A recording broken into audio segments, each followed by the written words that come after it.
Today we're going to look at bad Magic the Gathering combos that actually work. This comes from a comment from Sword Domo. We got Eradicate here. Alright, we got a black 2 generic sorcery. Remove target non-black creature from the game. Search its controller's graveyard, hand, and library for all cards with the same name as that creature and remove them from the game. That player then shuffles his or her library. So exactly what are we removing from the game? Well, I mean, non-black creature. That doesn't seem so exciting. Like, how many copies of that are we going to remove? But we're going to use Animate Land for a green instant. Until end of turn, target land is a 3/3 creature that's still a land. So, oh, you got an island over there? Well, now it's a 3/3, and I'm going to eradicate it and look for all the islands in your deck and remove them from your library. Will it actually mana screw somebody? I don't know. It will probably ruin a budget player that can't afford any utility lands whatsoever.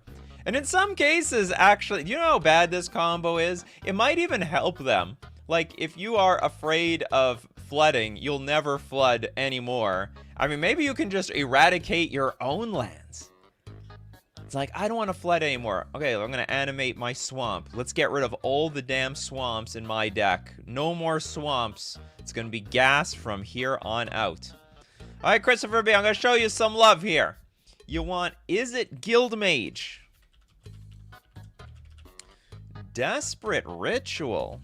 You need to desperately ritual. Desperate Ritual. And then finish it off with a Lava Spike? Does that actually work? Equals infinite damage? How does that work? Okay, Lava Spike. A red sorcery. Deal 3 damage to a target creature, player or planeswalker. Oh! Is there a way of splicing this? Because this is technically an arcane spell. Maybe the most popular arcane spell ever in the history of the game. And so splice onto arcane for a red and 1 generic. As you cast an arcane spell, you may reveal this card from your hand and pay its splice cost. If you do, add this card's effect. So basically, add this card's effect to that spell. Oh, so what you want... Okay, what is it Guildmage do? So we're going to get... It's got 2 abilities. A blue 2 generic. Copy target instant or sorcery spell with convert mana cost 2 or less. You may choose new targets for the copy. And pay a red 2 generic. Copy target sorcery spell you control with convert mana cost 2 or less. You may choose new targets for the copy. I actually don't know how this combo works, because I just don't know how arcane works. But I'm assuming you go something like play Lava Spike, attach it to the Desperate Ritual. The Desperate Ritual then lets you play the Izzet Guildmage thing. So hold on. So you get to I'm guessing you get to copy the Lava Spike with the arcane, so you just get the Desperate Ritual and the Lava Spike all in one. And if you keep getting that, if you keep getting the 3 mana, then you can keep copying it over and over and over again until your opponent is dead. Did it actually work? I mean, I don't know. What is today's subject, says Toads. There's a title here for a reason.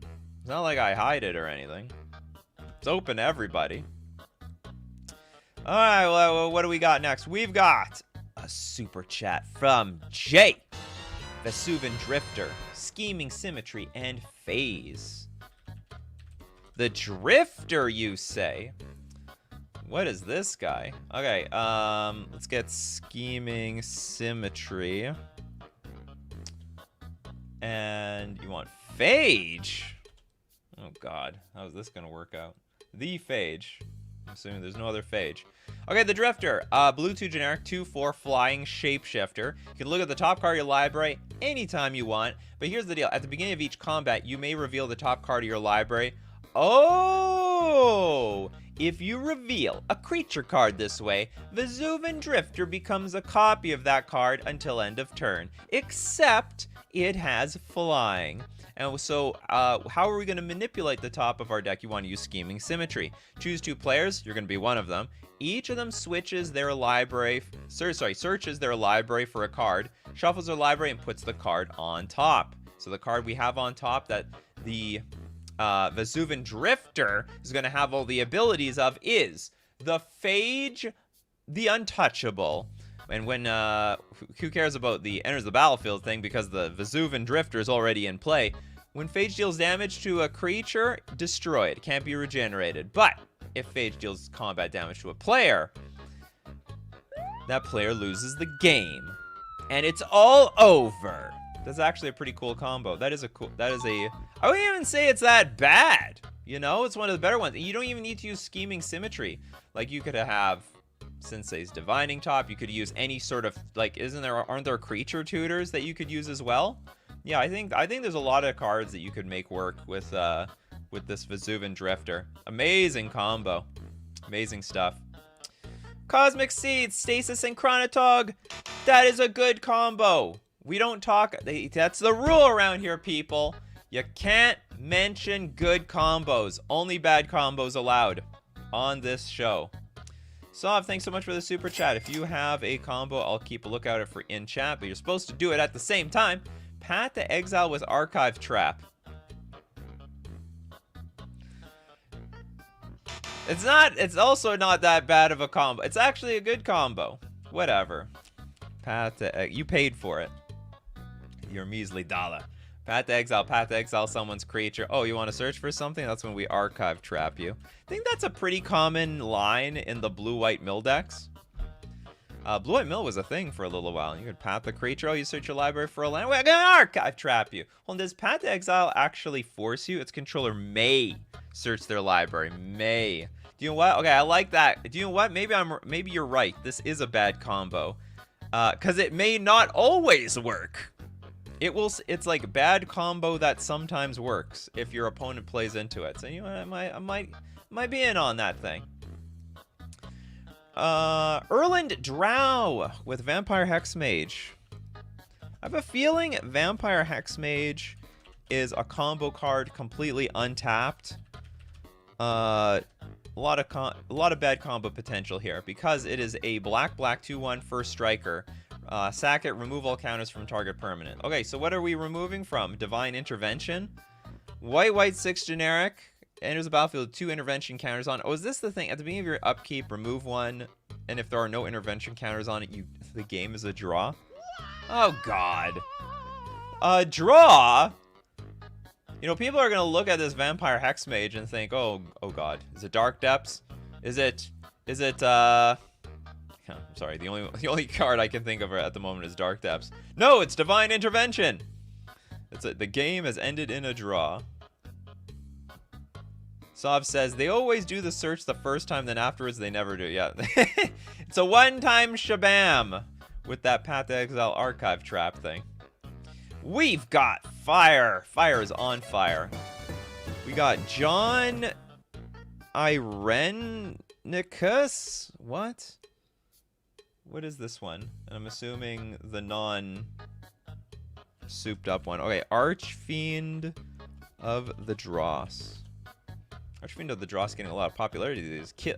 Kill an opponent 4 turns from now. Isn't that always how it is with Archfiend of the Dross? It's black 2 generic for a 6/6 Phyrexian demon with flying. There's a battlefield with 4 oil counters. And at the beginning of your upkeep, remove an oil counter from Archfiend of the Dross. Then if it has no oil counters on it, you lose the game. Whenever a creature an opponent controls dies, its controller loses 2 life.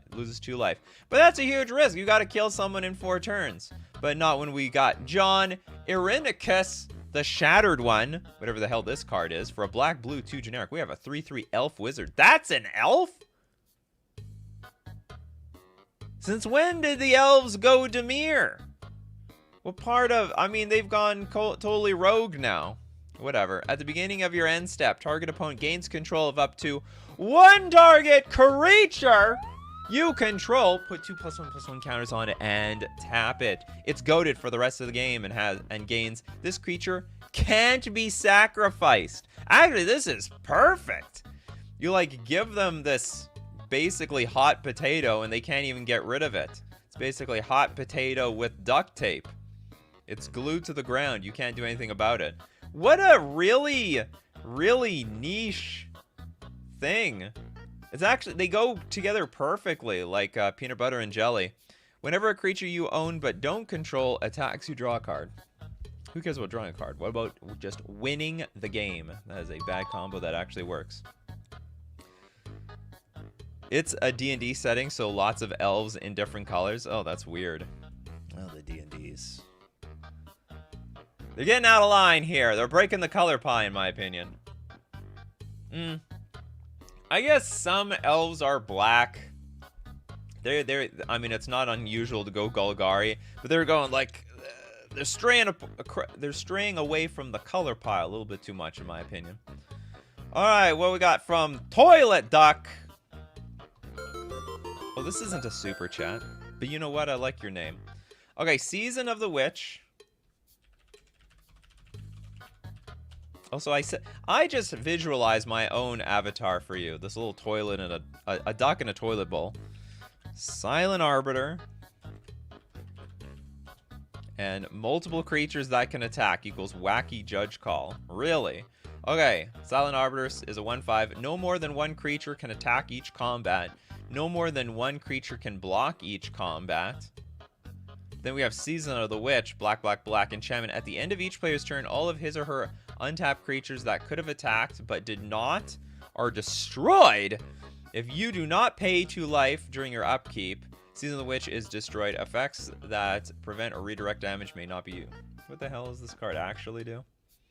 Move your upkeep, that's fine. At the beginning of the end step, destroy all untapped creatures that didn't attack this turn, except for creatures that couldn't attack.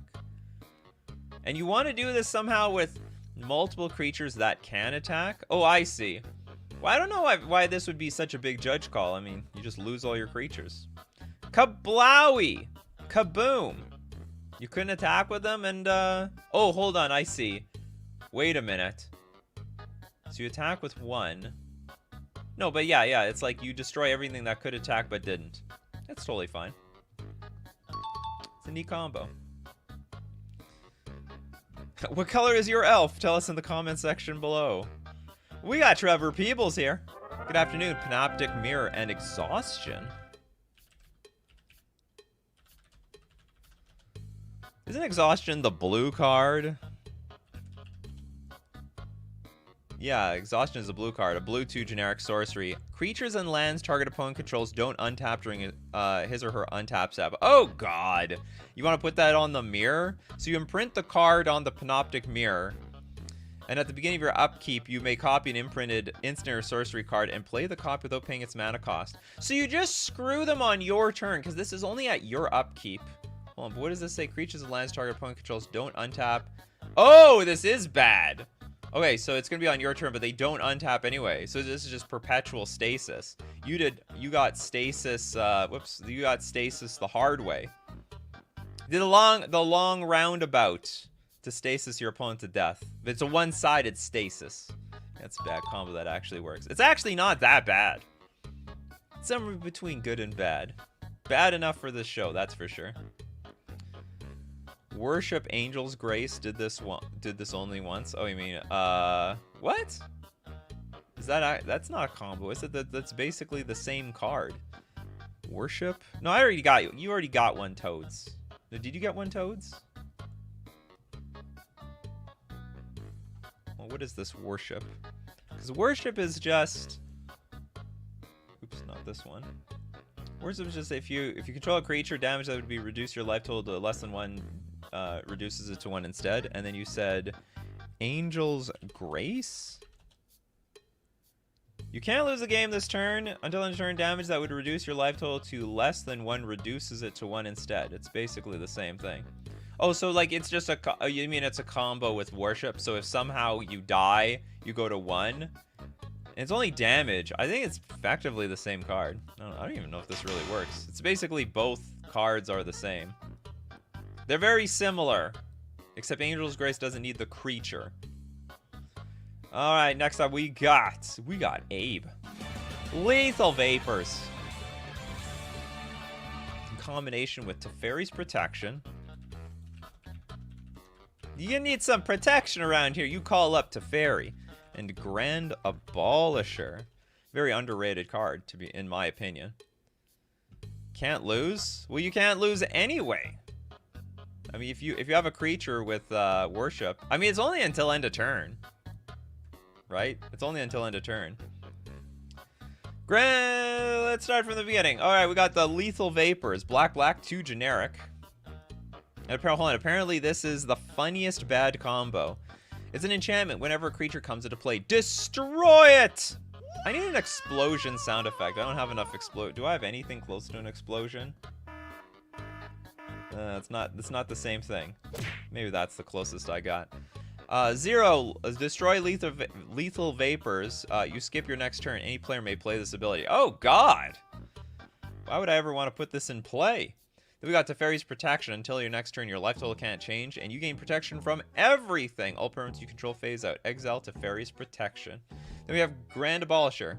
During your turn, your opponents can't cast spells or activate abilities of artifacts, creatures, or enchantments. Okay, so you have the Grand Abolisher out, which means they cannot activate the lethal vapors, even if they wanted to. But I don't understand this combo from here. You may skip your next turn. Any player may play this ability. Whenever a creature comes into play, destroy it. And you have to fairies. Until end of turn, your life total can't change. You gain protection from everything. All permanents you control phase out. So I guess on your turn, you activate this. You can use the destroy effect as many times as you want. Destroy. You skip your next turn. But why would you want to skip your next turn? Lose infinite turns. You skip infinite turns. So what, you just never have a turn? So you never take another turn and are protected, so your opponents eventually kills out? Oh!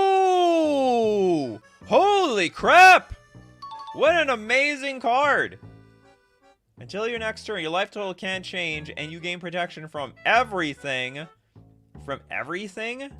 Your life total can't change, so you can't be drained, you can't be damaged. But you can't you just still lose the game, like target player loses the game? Or does that just not exist? But basically you don't. Like, there's probably so few ways of doing that, so basically you take infinite... Yeah, you can still get milled too. No, not really, because you'll never draw a card. Like, people can mill your entire deck into your graveyard, but if you never draw a card, it doesn't matter. Someone has to force you to draw a card. Protection means can't be targeted. Oh, that might be also true as well. If your opponent's mills... I guess basically your opponent needs to... It doesn't protect you from Thoracle, right? Because your opponent can just win the game. It doesn't say you can't lose the game. Yeah, Thoracle still works. This is an amazing combo. This is actually really creative. This is the most creative combo I've seen in an incredibly long time. What a wild idea.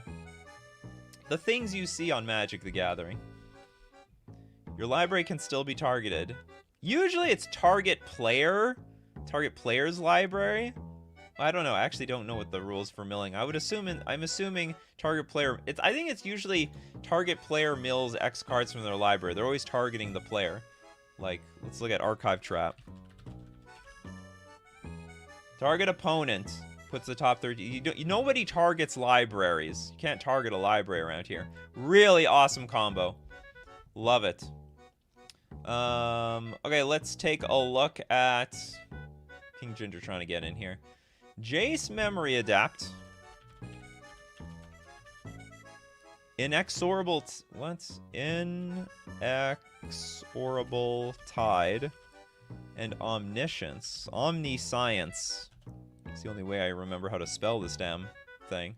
On the field, Nexus of Fate and Beacon of Tomorrow in your library, along with other extra turn spells. Ultimate Jace to draw 20 cards. God damn it, this is too convoluted.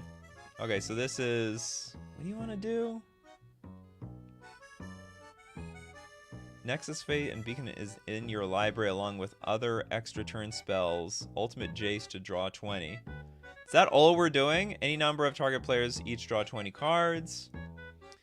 The Tide, however, says whenever you cast a spell, proliferate. What, just to get, like, Jace up to, like, the 7 loyalty? I don't really understand the point of that. And then Omniscience. You may cast spells. This just sort of sucks. Like, how do you even get the Omniscience in play? Can cast spells from your hand without paying their mana cost. And then what, you want to...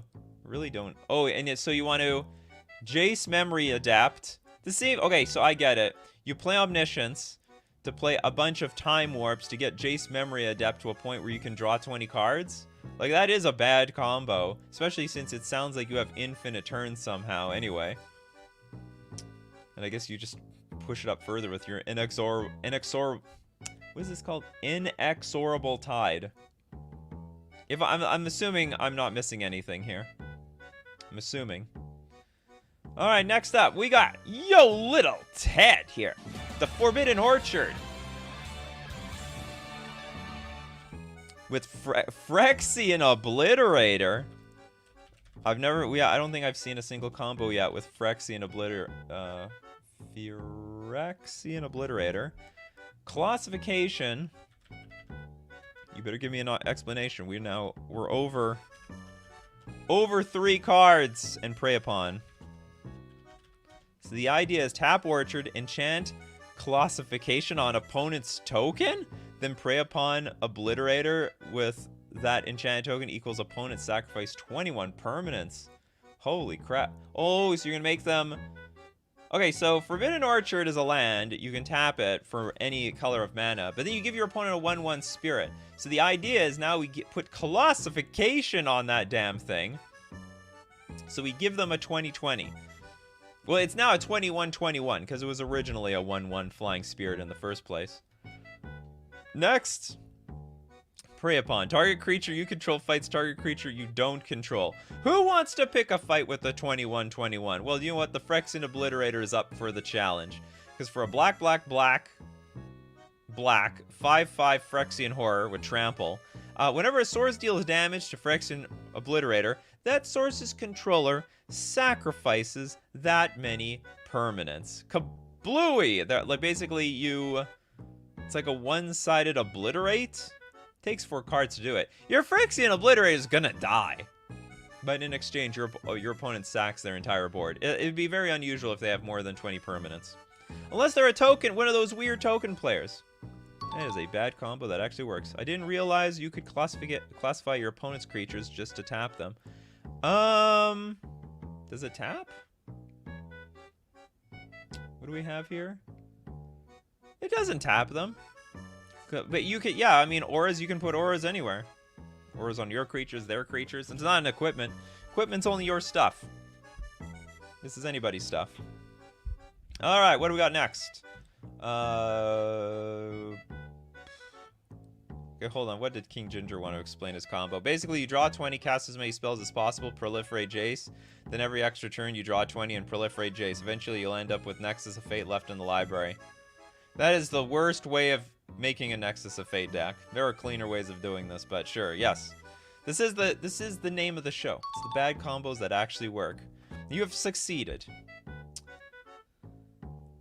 Oh, Toads is near death and Angel's Grace. All right, let's look at the near death. Worship, yeah, the worship thing didn't make any sense.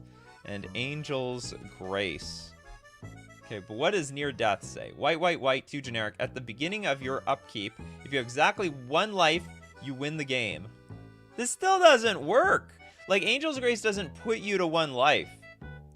It's just that if your life total would go down to 1, or is that the idea? Okay, so you have near-death experience, and then someone tries to... I get it. So someone tries to kill you, and you're like, Angel's Grace. Now I'm at 1 life. That's exactly where you didn't want to be.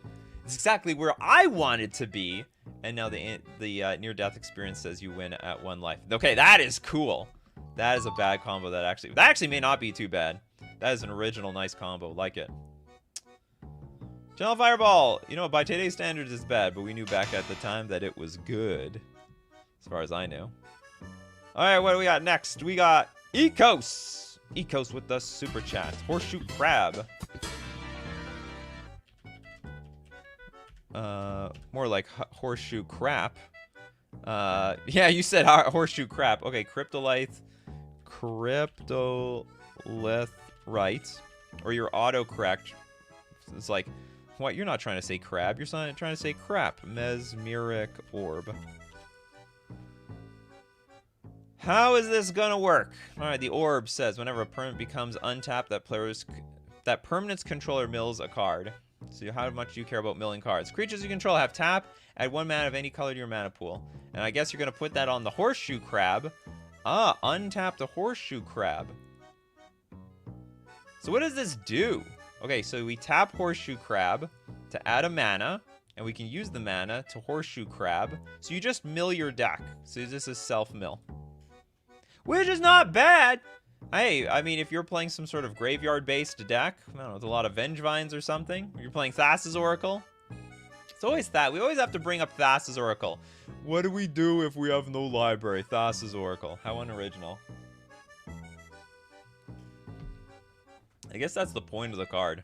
Everyone's trying to get rid of their library, so there's got to be a payoff to it. All right, that's a bad combo. That actually works. Arethusa. Sorry, Arethusa, Ancient Green Warden.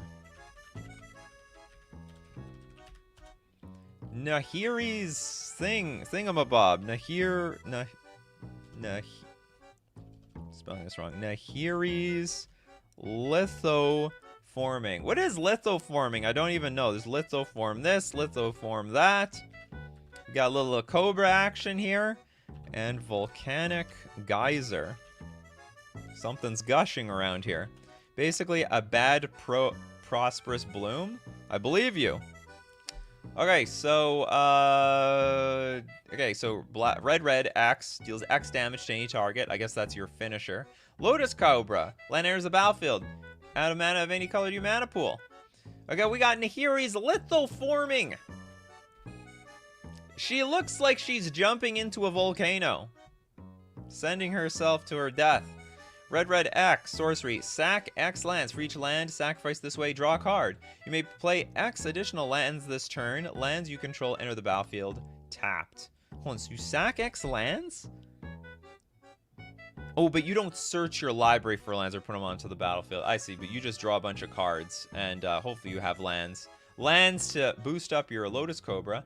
And the Ancient Green Warden. Reach. You may play lands from your graveyard. If a land enters the battlefield causes a triggered ability of a permanent you control to trigger, that ability triggers an additional time. So basically, you blow up all your lands. You're going to get them back anyway.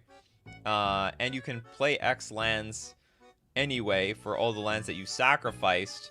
Get a bunch of mana. What are we going to do with that mana? We volcanic geyser them to death. And before they know it, it's over. Anyway, I like that combo. What next do we got? Hold on, was that a freebie or was that a super chat? That was a freebie. Okay, we go back to the super chats. Boulder! Thank you very much for showing up this morning, Boulder. My favorite stream of the month, it rocks. Oh, thank you very much. We're going to move to Stetson. Bastion of Remembrance.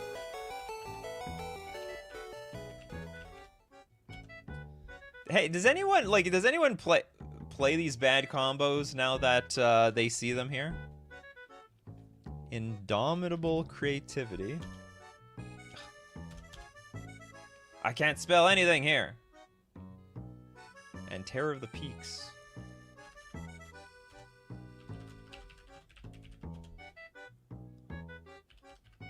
And then when you unleash that combo on your friends, they're like, "Where do you learn that?" Found it from Coffee and MTG. Exactly where they found it. All right, what a weird combo do we got here? Polyraptor. If it's dealt damage, create a token. Terror of the Peaks. Spells your opponent's cast that target Terror of the Peaks costs an additional 3 life to cast, and whenever another creature enters the battlefield under your control, Terror of the Peaks deals damage equal to that creature's power to any target. I guess if we make doubles of this thing, it's going to go straight to the face. Indomitable Creativity. Destroy X artifacts and/or creatures, and for each permanent destroyed this way, its controller reveals cards from the top of his or her library. Until they reveal artifact or creature cards put onto the battlefield. What is the first card? Bastion of Remembrance. Black, 2 generic enchantment. When Bastion of Remembrance enters the battlefield, create a 1/1 white human soldier creature token.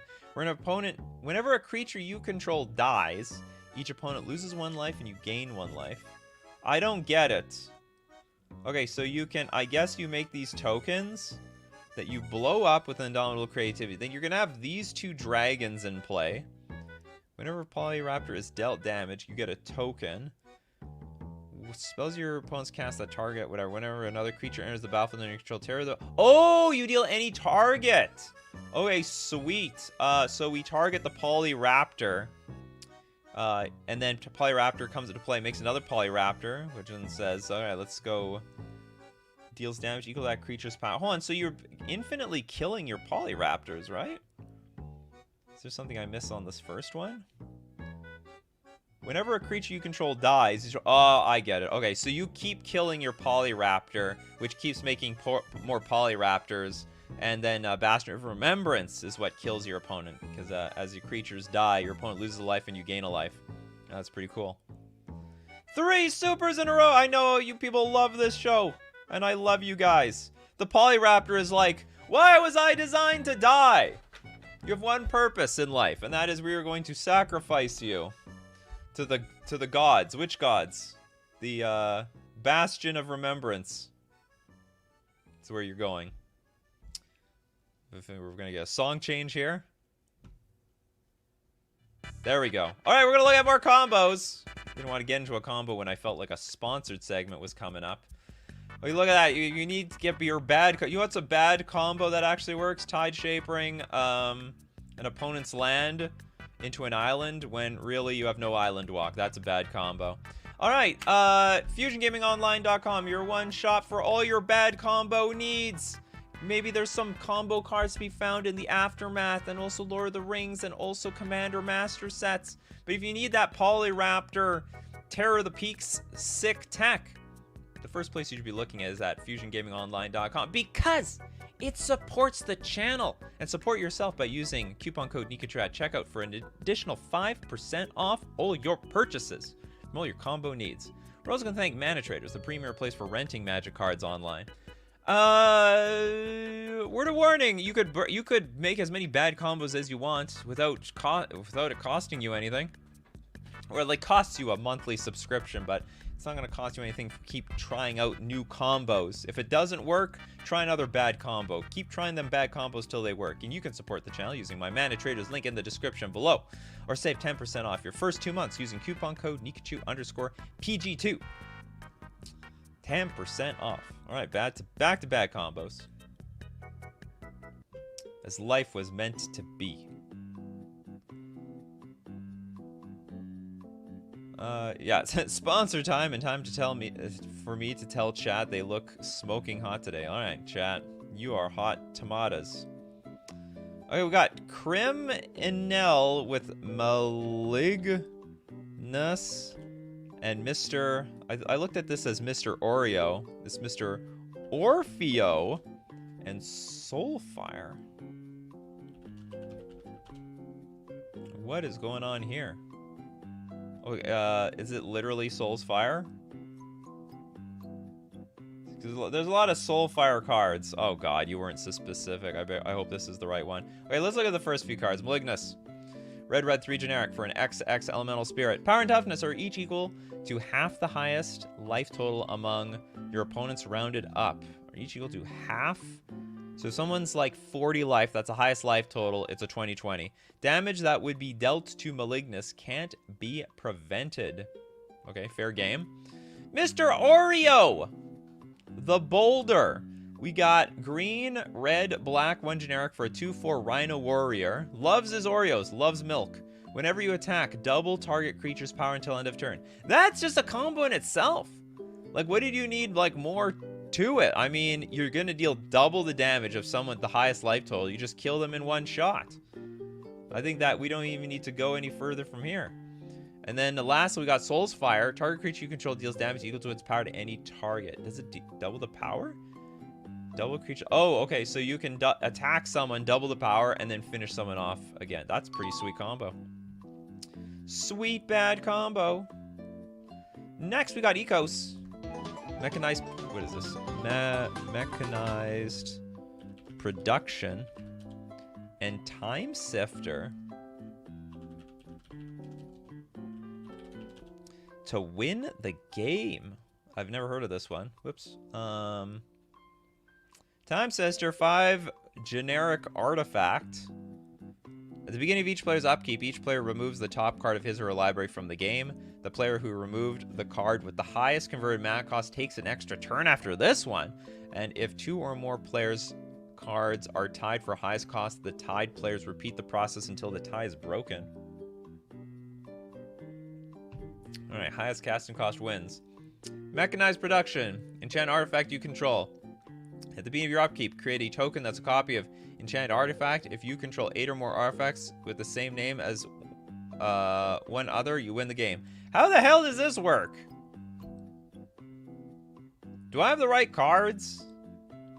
Mechanized production and time sifter.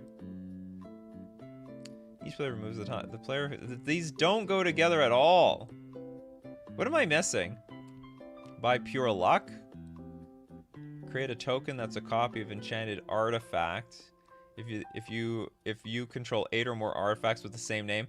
So you're trying to win 8 turns in a row. You can get enough extra turns if you win. Holy crap. This combo is actually so bad, it doesn't really work. This don't work. This is just, it's not even a combo. This is like praying to God that you get a bunch of extra turns out of this. Yeah, you need 8 turns in a row. What are the odds of that happening? You have 3 other people on the battlefield. If you could manipulate their libraries, or you can't even manipulate your library because you have to exile the card. I mean, you could manipulate your library. It's not really that's a bad combo that doesn't really work. Abe! Oblivion Ring. Barren Glory. And World Fire. I know where you're going with this. It's not my first rodeo with Barren Glory and World Fire. So exile all permanents, exile all cards from all hands and graveyards. Each player's life total becomes 1.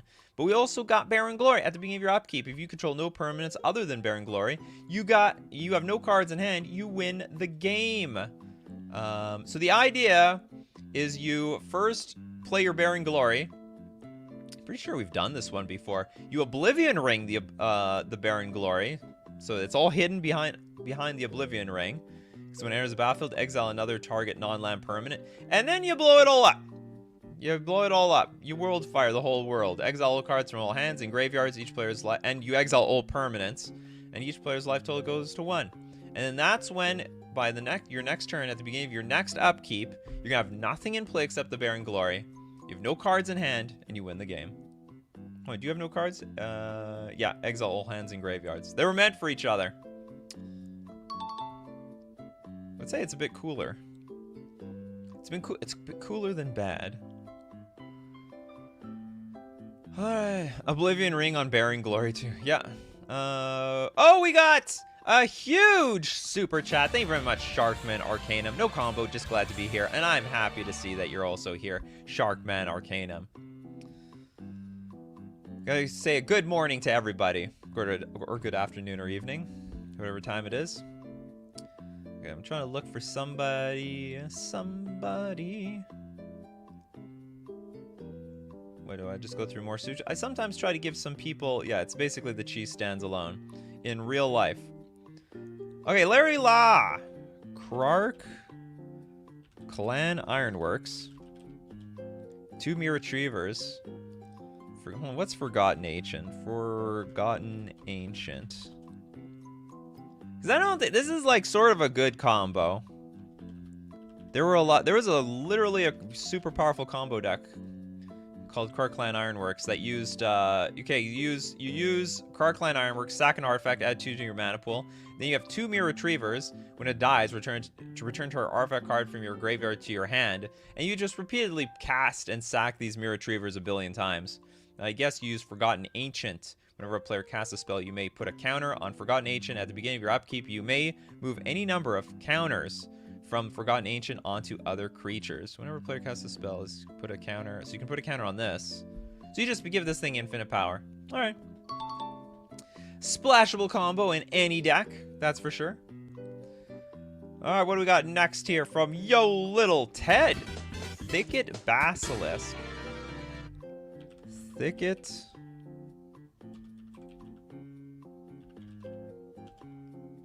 How many of you have these combos in your deck and they've just never worked? Lure. Actual lure. Isochron Scepter. Fog! You want to put the Fog on the Scepter, then attack with the Lured Basilisk. Use Fog Scepter equals one-sided Wrath. How does that work? Alright, Fog. Prevent all combat damage that be dealt this turn. You put it on your Isochron Scepter. So how does the rest of this work? You want to put the Lure. All creatures able to block enchanted creature do so. And then what's our big baddie? Thicket Basilisk! Look at that guy, he's thick.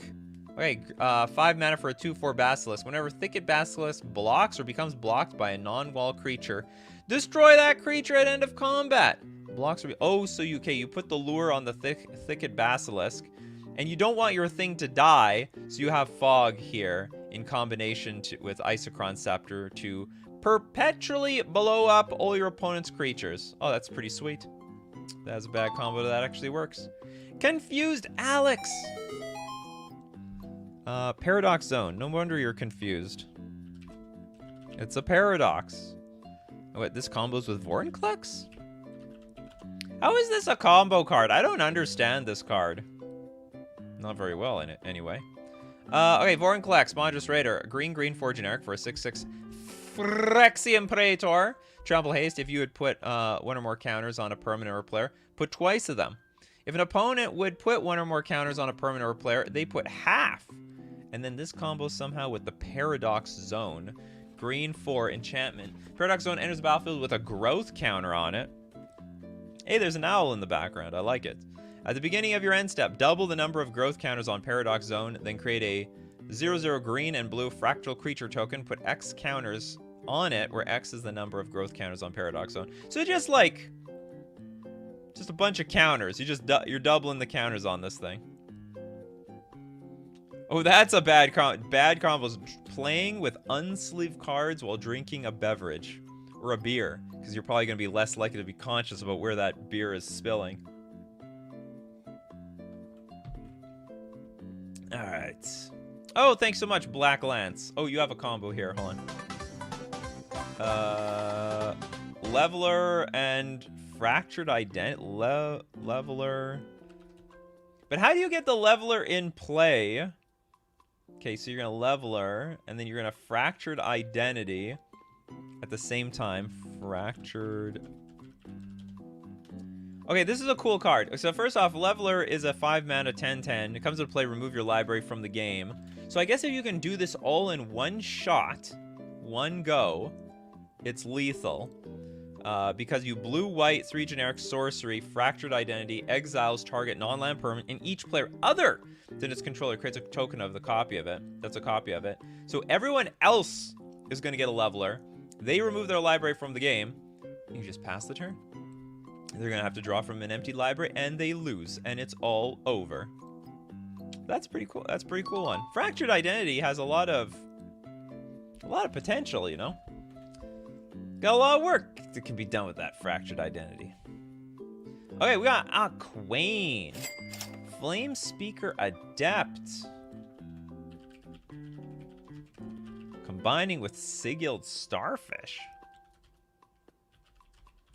What is a red card and a blue card doing together? Okay, blue 1 generic. 0/3 Starfish. Tap, scry 1. Very unexciting card. Never thought it would be part of anyone's combo.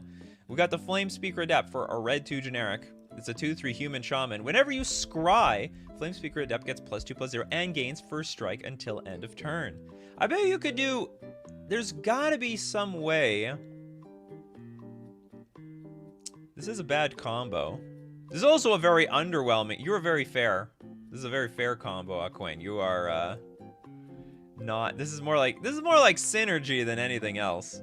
So, scry... Whenever you scry, gets +2/+0. I'm wondering if there's some way to get this thing to untap. Like, whenever you scry, untap something. But probably maybe the card doesn't exist because it's might be broken. Wrinkled Toes! We got World Gorger Dragon and Anime Dead. That is a good combo. Hold on. And Anime Dead? This is like one of the most infamous combos. It's disqualified. We do bad combos here, Wrinkled Toes. But thank you very much for the super chat. I'll try to, if you can find a bad combo for me, you can replace this with this good combo with a bad combo. I'll try to keep a lookout for you. All right, next up we got Matt, King Makar, the Gold Cursed, and Springleaf Drum. Really, what does that do? King Makar and Springleaf Drum? Okay, so you can tap. Okay, so hold on. Inspired, the Gold Curse becomes untapped. You may exile target creature. If you do, put a colorless artifact token named Gold on the battlefield. It has sack the artifact and 1 mana of any color. So you just want to tap this thing so that when it untaps, you can exile a creature. Checks out. It's pretty underwhelming, but yeah, that works. That will work. Once every other turn, you exile a creature with this thing. Okay, hold on. We got Echoes. What is this? Yomi. Yomiji, who bars the way. Hope of Gearpeer. Ashnod's Altar.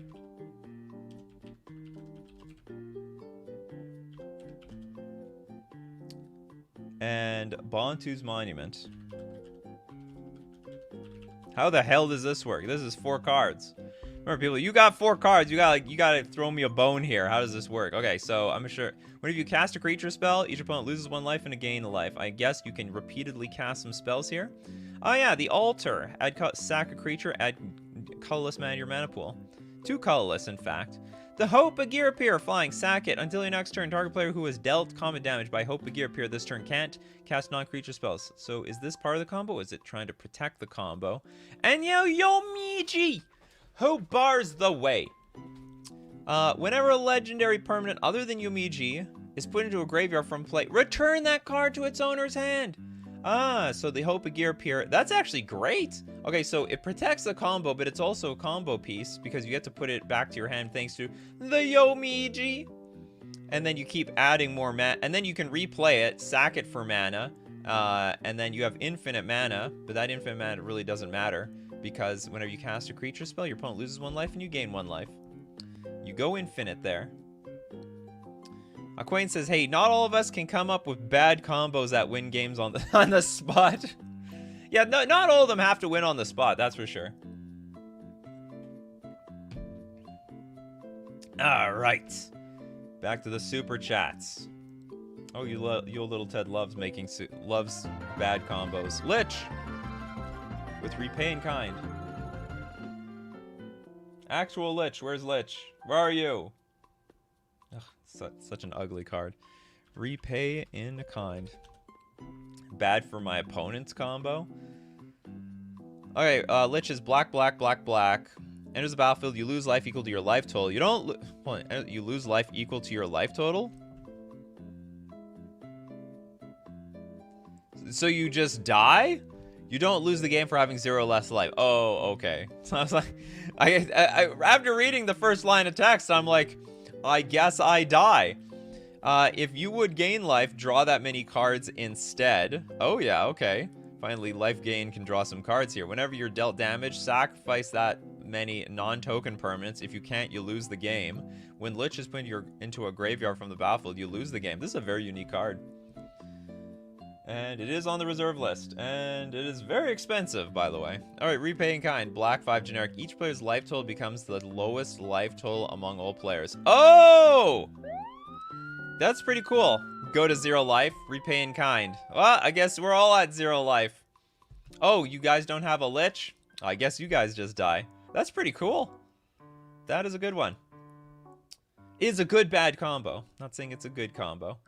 Brian F with the super chat. Not a bad combo per se, but the odds of it happening are slim for many reasons. Turn 1 Black Lotus. You playing vintage, huh? Or 93, 94. 2 Lotus Petals. Or 2 Moxen. Sack Black Lotus to play Ball Lightning. This definitely happened back in 93. Or sorry, 94. Then target it with Bloodlust. Then target it with Berserk. Okay, so the real combo is just Berserk, right? It's just these 3 cards. You don't need Black Lotus for all these things. Black Lotus is not necessary. So the whole point of... So you get your Ball Lightning out. That's step 1, by any means. Yeah, maybe it's with Black Lotus. Maybe you're casting it with lands. You know, some of us actually just cast things the old-fashioned way. Or I would say maybe the new-fashioned way. Black Lotus was the old-fashioned way. Red, 6-1, trample haste. But at the end of the beginning of the end step, you gotta sack this card. But then we have Bloodlust. Red 1 generic. If target creature has toughness 5 or greater, it gets +4, -4 until end of turn. Otherwise, it gets +4 minus X until end of turn, where X is its toughness -1. So we gonna kill it? And then you got Berserk. Target creature gains trample and gets +X/+0 until end of turn, where X is its power. At the beginning of the next end step, destroy that creature if attacked this turn.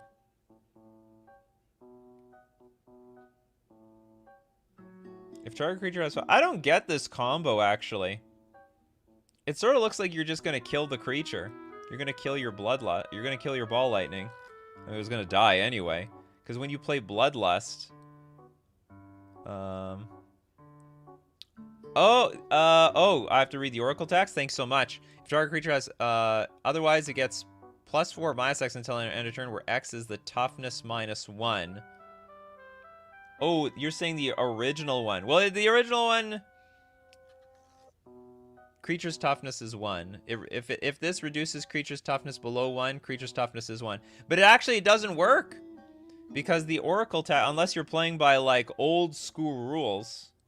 The Oracle text says it gets +4 -X until end of turn, where X is its toughness -1, which means it will kill it. Bloodlust doesn't kill it. It kills it. The old version didn't, but the new one does. 6 + 4 = 10, then double it to 20. No, but my point is if you play Bloodlust, it will die. Right? It becomes a 21.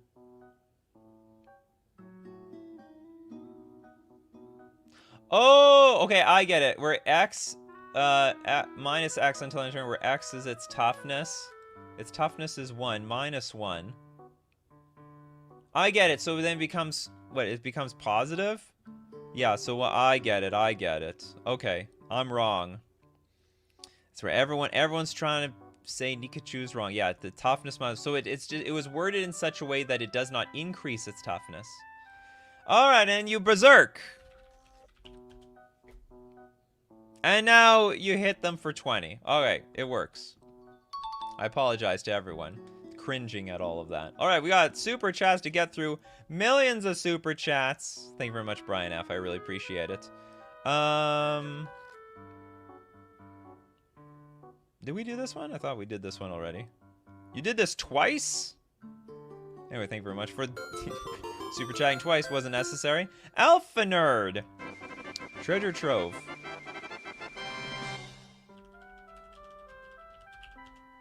Academy Manufacturer. An extruding. Sorry, extruder and fling?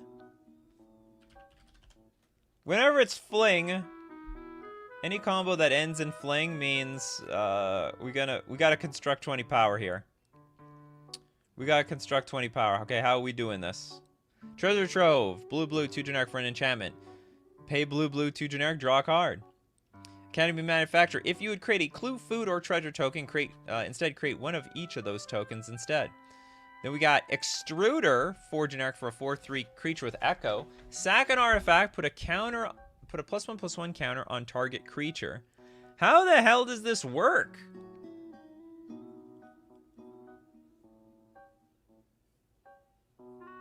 I don't get it. Okay, so I get that you want to make this guy really big, but I actually don't know how this treasure trove works. Do you have the right card here? Is it really treasure trove? You got treasure trove. I have a feeling it's something else, because this just draws cards. Yeah, I think treasure trove meant to be something else. Let's look up treasure something. Maybe a treasure chest? I don't know what it is. This definitely doesn't work as it is. I will, if you can find out the real card, Alpha Nerd, we'll come back and we'll look at this. Wrong card up front. Yeah, well, what is it? What is the real card? There's millions of treasure cards. Treasure vault? Treasure... No, not crew. It's probably something that makes an artifact so that it gets replicated by the... Something that's... Oh, did I lose everything? By the Academy manufacturer. Otherwise, it don't make sense. Okay, I'm gonna come back to you. If you figure it out, Alpha Nerd, we go back to you. Oh, the artifact that creates tokens when you tap a land. Oh, the treasure vault, maybe? This guy? Treasure vault, Academy manufacturer. And then you said... This is very underwhelming. Okay, then you have extruder. And then you're gonna fling it. Sack an artifact, put it... Counter. This is a very slow combo. This is not really even a combo. This is just synergy. Because you can't untap the treasure vault with any of this. In my opinion. Oh, bootlegger's stash. That's a completely different card.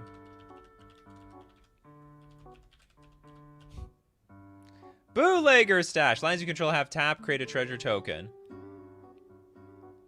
Still doesn't do anything. I mean, you'll probably combo off. If you can cast Bootlegger Stash and you have 6 lands in play, probably you will combo off. All right. We figured it out. The green... No one can remember this card. This was supposed to be a broken, busted card and then just sort of disappeared out of no... Just... No one talks about it anymore. Did that Pokemon guy have another combo they gave up? Submitted. The animate dead... fellow. Is there a replacement to the World Gorger Dragon? Tuna! This is too many cards! Amazing have pulled this off and won an EDH with this clunky combo. Slitherwisp, Pastor... Okay, hold on. Slitherwisp is... This is, yeah, Flash. Whenever you cast another spell that has Flash, you draw a card and each opponent loses a life. Then you have Pastormite with Knight. So this enters the battlefield, untap something of yours or tap something of your opponent's. Demir Aqueduct, which is just a land. Cloudstone Curio. Oh, that's a different card. So Cloudstone Curio is like whenever a non-artifact permanent comes into play under your control, you may return another permanent you control that shares a permanent type with that to your owner's hand. And the last one was Urza's Incubator. Alright, so you're bouncing Slitherwisp and Pastormite over and over again, right? And Pastormite is going to be untapping the mana to make use of this stuff again. And Urza's Incubator says 3. As Urza's Incubator enters the battlefield, choose a creature type. Creature spells of the chosen type cost 2 less to cast. So... But that doesn't help. Well, okay, that will be enough. Yeah, so Pastormite... So are they both rogues? Fairy Rogue and Elemental Nightmare. Choose a creature type. One of them needs to be free. Or is that enough? Oh, it's 4 mana overall. So you just name Fairy or Rogue. I got it. I got it. And you get to draw infinite... Oh, no, it's not even just infinite cards. Whenever you draw a card, each opponent loses 1 life. Yeah, you kill them. Just make sure you have enough cards in your library equal to everyone else's life total. Sweet combo. Very... a lot of moving pieces there. A lot of moving pieces. All right, next we got the Rot Boy. Marilyn Morn Song. Oh, God. What the hell is this? Marilyn Morn Song. Ad nauseum. Glacial Chasm. I hate that card. When someone plays that card against me, I'm like, oh god, where's my Wastelands? Because this thing says you can't lose life. Sickening Dreams.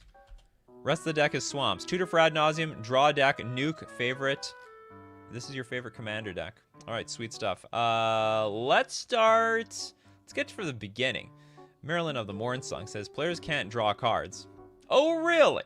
At the beginning of each player's draw step, that player loses 3 life, searches his or her library for a card, puts it into their hand, and then shuffles his or her library. Next, Ad Nauseam, reveal the top. So you can't draw cards, but hey, I can reveal the cards and put them directly into my hand, right? Reveal the top card of your library and put that card into your hand. You lose life equal to its converted mana cost.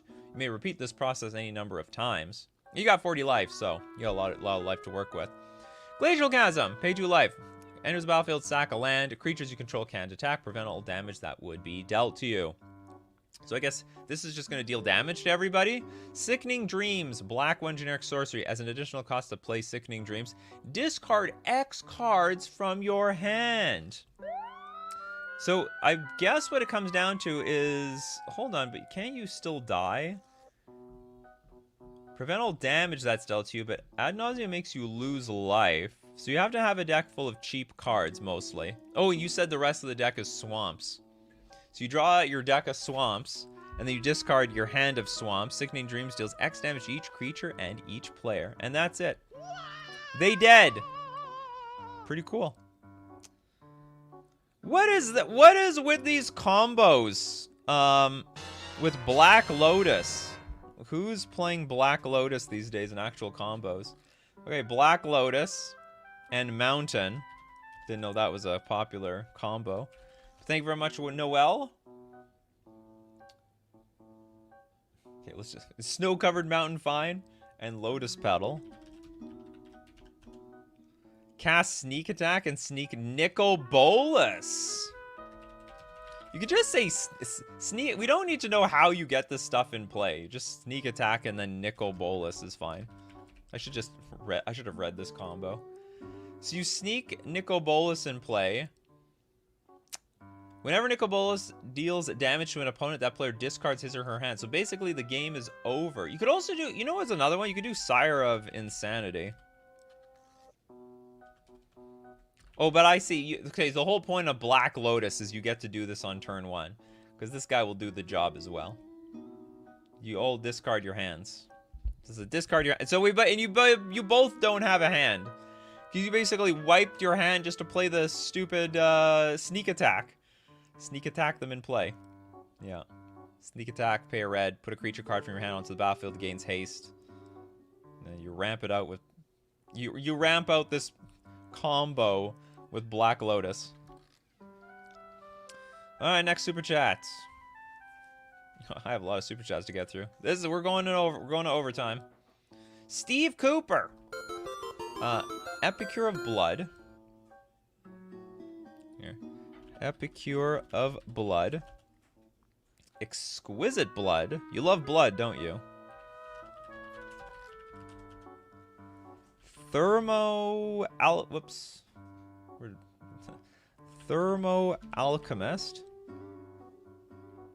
12. You need 12 mana, 3-card Rakdos win. All right. So how does this work? Epicure of Blood, 5 mana for a 4/4. Whenever you gain life, an opponent loses that much life. Exquisite Blood. That, by the way, is not like... It's not... Well, okay, whatever. We'll say it passes. So what's your win condition? A red 1 generic 0/3. Deals 1 damage to each opponent. Whenever you cast an instant or sorcery spell, untap Thermo Alchemist. This is technically a good combo, though. Oh, no, whenever you gain life... Maybe I've never seen Epicure of Blood. You know, I'm wrong. Exquisite Blood is 1/2 of a lot of these good combos. Opponent loses life, you gain life. And this one is, if you gain life, the opponent loses each 1 life. But this is a creature. It's vulnerable. All right, thank you very much for your combo, Steve Cooper. And then you set it all off with the Thermo Alchemist. Tetra Tim Bowman.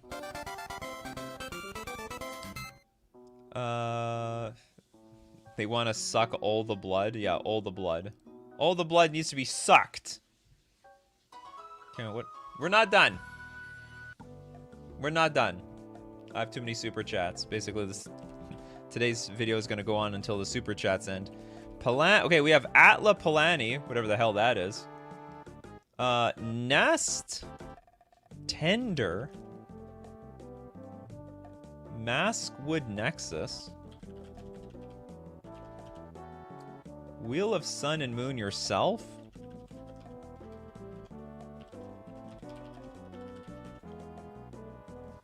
Altar of Dementia? It's too many cards here. Okay, deck full of ETBs, creatures. Excellent combo. Okay, how the hell does this... Okay, we start with the outlaw of this thing. Okay, pay 2, tap, create a 0/1 green egg creature token with Defender. Whenever an egg you control dies, reveal cards on the top of your library until you reveal a creature card. Put that card onto the bottom and the rest on the bottom of your library in any order. So I guess the idea is you then use the Maskwood Nexus to name egg. I didn't know egg was a creature type. Half these creatures were eggs before they hatched. What a weird combo. Hold on, and it even has the ability pay 3 tap. I don't think that ability is relevant. Wheel of Sun and Moon yourself. If a card would be put into an enchant player's graveyard from anywhere, instead that card is revealed and put on the bottom of that player's library. So you keep them eggs nice and safe. And then Altar of Dementia, sack creature. Target player puts a number of cards equal to the sack creature's power from the top of their library into their graveyard. What does it say? Yeah, so if it went from anyone's graveyard, it goes to the bottom of their library. But how do we keep this go? Oh, you said you had a bunch of ETBs in this deck?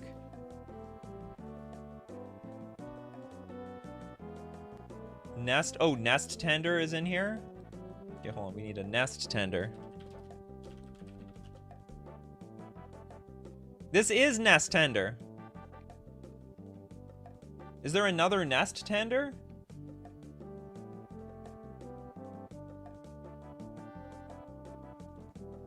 The creature flips from your library onto the battlefield, infinite ETBs? I don't get it.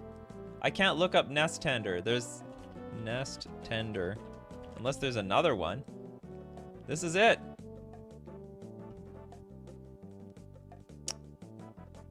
I need help. Okay, we get... whenever an egg you control dies, reveal the top card, you may reveal a creature card, put that card onto the... Oh, I get it. I missed the ability. So whenever the thing dies, you reveal cards on the top of your library until you reveal a creature card and put it onto the battlefield. Then you get an ETB and the rest on the bottom of your library in a random order. Okay, I see. I got it. I got it! So you have infinite... Is this only to get infinite ETBs? Is that the whole idea? Deck is a deck full of ETB creatures. Excellent combo. And everything is, so everything... Oh, so you just get ETB value out of it. You just keep going on and on and on. Yeah, the creature dies and returns to the library. You put another creature on the battlefield, sack the creature again. Yeah, and so on and so on. And you'll never run out. And just have a bunch of ETB creatures. And they're all eggs. They be all eggs. All right. Pretty sweet. Yeah, excellent. Excellent combo. A Queen Boy! Thank you very much for the super chat. Arbiter of the Ideal. And 3 Cures followers. I like that. I play infinite cards until I hit something that is not an artifact, creature, or a land. Is that how it works? Okay, Cures follower is a merfolk, blue-green. Tap, untap another target permanent. So you want 3 of these? So you can have them just habitually. You just need 2 to untap each other. So Arbiter of the Ideal is flying inspired. Whenever Arbiter of the Ideal becomes untapped, reveal the top card of your library. If it's an artifact, creature, or a land, you may put onto the battlefield with a manifestation counter on it. That permanent is an enchantment in addition to its other types. I don't know how you get this thing to untap over and over and over and over again. How does that work? Does this go infinite? Because I just see these guys untapping each other. So Cures follower untaps another Cures follower. The Cures follower untaps the other Cures follower. Like once you untap this thing, then what? Like how do you tap it? Permanent is an addition. Because it doesn't say tap or untap target permanent. It just says untap target permanent. I don't know how the yeah, combo for your merfolk deck. Exactly. So how does this work? If it works at all, Aquane Boy. You need something. Yeah, I know. We need something to tap the Arbiter. We currently have nothing. We have 0 things to tap the Arbiter. It's all over for the Arbiter. I think this is a bad combo that just doesn't work. It's bad combos that don't work. If someone can speak up, tell me how this thing works, then I'm all ears. As it is, I don't think so. Josh with the super chat. Mana Flare. And Damping Sphere. Holy moly. Okay, hold on. What are you doing here? Damping Sphere says you can't play more than one spell, or you can play more than one spell, but it's going to cost 1 more for each time you tap it. Or sorry, add a mana. And then Mana Flare says whenever a player taps a land for mana, that player adds 1 mana of that type to his or her mana pool.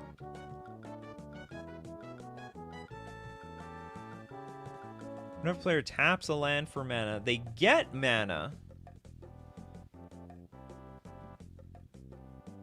Whenever a player taps a land for mana... Oh! If a land is tapped for 2 or more mana, it produces colorless instead of any other type that thing produces. So basically, you made all of your opponent's lands. Does that work? Whenever a player taps a land, they add 1. It doesn't trigger. Oh my god! That thing is broken! It's such an easy combo to put in somebody's deck. Like, this card isn't even... Damping Sphere isn't even bad. So basically, you turn all your opponent's lands into colorless lands. And they're doomed. Yeah, it makes every land a waste. This is an insane combo. Yeah, it danger! This looks almost competitive. What a wild... Yeah, it forces the land to tap for colors. It's not a triggered ability. I thought it would trigger something. This combo is insane. This is the first danger combo we've seen on this show in a while. All right, that is actually quite sweet. Brian F. People who have Black Lotuses or proxy Black Lotuses play them. Okay, got it. So there are some combos out there with Black Lotuses because some people like to play with the proxies. Corbinic. Children of Corliss. And apparently Shizo's Caretaker. Okay, we got a black 4 generic 2/2 Spirit. Whenever a creature with power 1 or less put into your graveyard from the battlefield, you may return that card to the battlefield at the beginning of the next end step if Shizo's Caretaker is still on the battlefield. So basically, if something with power 1 or less dies, bring it back. We have Children of Corliss. A 1/1 for a white. Sack it. You gain life equal to the life lost. You've lost this turn. Oh, so you can keep gaining life. That is a bad combo that actually works. So you lost the life, you sack it, but then it comes back, and then you can sack it again. I think you can sack it basically twice a turn, or at least once a turn, right? Sack it, comes back. And then, yeah, you can just sack it on your opponent's next turn. But you'd want to do it twice on 1 turn, if you could. Yo, little Ted here. Merfolk something. I know a lot of Merfolk, but I don't know this one. Thaumaturgist and Sorceress Queen?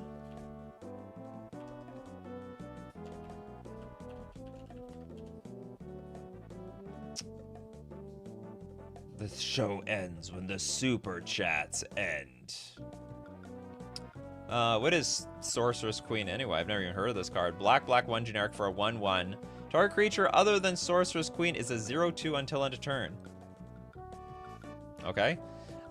Blue 2 generic Merfolk Thaumaturgist. It's a 1/2. Switch target creature's power and toughness until end of turn. That is a bad combo that actually works. You first turn them into a 0/2 creature, then turn the 0/2 into a 2/0. It dies instantly. Instant death. That is a very sweet way to end the show. Are we ending the show today? Yeah, we're ending the show. The show can't go on for forever, people. It's gotta end. I gotta eat breakfast at some point. All right, thank you very much for being here today. Really, if you want to be part of the show, you gotta be here Monday to Friday, 11 o'clock a.m. Central Standard Time. Thank you very much, everyone, for the support. The people with the super chats, everyone who also supports by sending me your combos. Also, don't forget to send me those combos in the chat. In the comment section. I look at those; they're inspiration for the next month's video. And most importantly, we gotta thank the people, the coffee crew that shows up in the morning. Thank you to, oh god, you have something else? War Barge and Merfolk Assassin. Okay, quickly. You know, when the song hits, you people shouldn't be super chatting. Gotta do that beforehand. War Barge. 4-mana artifact. Pay 3. Target creature gains Island Walk until end of turn, and we will kill them with Merfolk Assassin. Destroy target creature with Island Walk. Another good one to end the show on. But most importantly, we gotta thank everyone who shows up in the morning. People like Toads, Mage Skeleton, Nalia, ZMK, Pedgman, Abzo, Tetra Tim Bowman, Erland, Silvercations, Termus, a Quain Boy. Forgot a card that taps the Arbiter. Yeah, no, you need something that taps the Arbiter, exactly, to make that combo work. Some bad combos don't always work. So thank you very much, everyone, for showing up this morning. And as usual, my coffee crew, keep brewing up them coffees, and we'll keep brewing up the magic. Take care of yourselves, and I will see you the next cup.